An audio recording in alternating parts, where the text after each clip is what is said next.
जब पिता और पुत्र का अंतिम समय आया तो जाने भगवान से क्या मांगे। पिता पुत्र ने भगवान से क्या मांगा।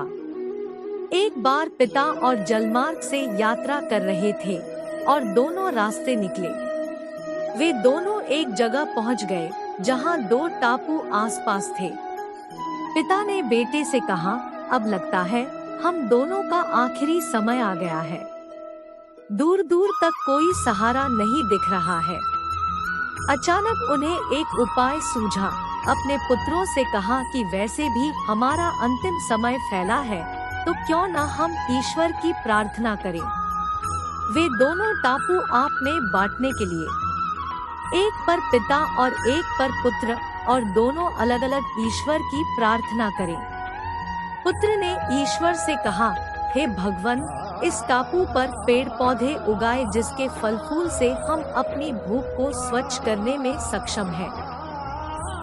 प्रार्थना सुनी, पेड़ पौधे उग आए और उसमें फल फूल भी आ गए। उसने कहा, ये तो चमत्कार हो गया। फिर उसने प्रार्थना की, एक सुंदर महिला आ जाए जिससे हम यहाँ उसके साथ अपना परिवार बसे देखें, एक सुंदर रूप दिखाई दे।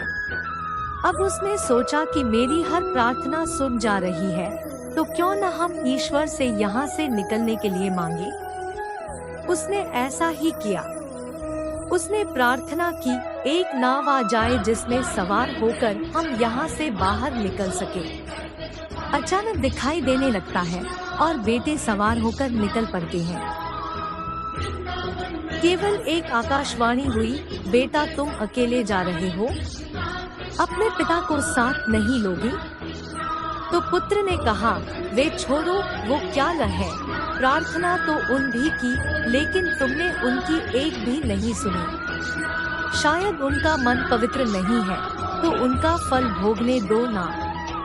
आकाशवाणी आती है, बेटा क्या पता चलता है कि तुम्हारे पिता ने क्या प्रार्थना की। बेटा बोला, नहीं। तो सुनो, तुम्हारे पिता ने एक ही प्रार्थना की, हे भगवान, मेरा बेटा तुमसे जो मांगे उसे दे दो। प्रभु, हम बंद इस ला सकते हैं कि हम अपने माता पिता के साए में हमेशा रहें। अपने माता पिता का हमेशा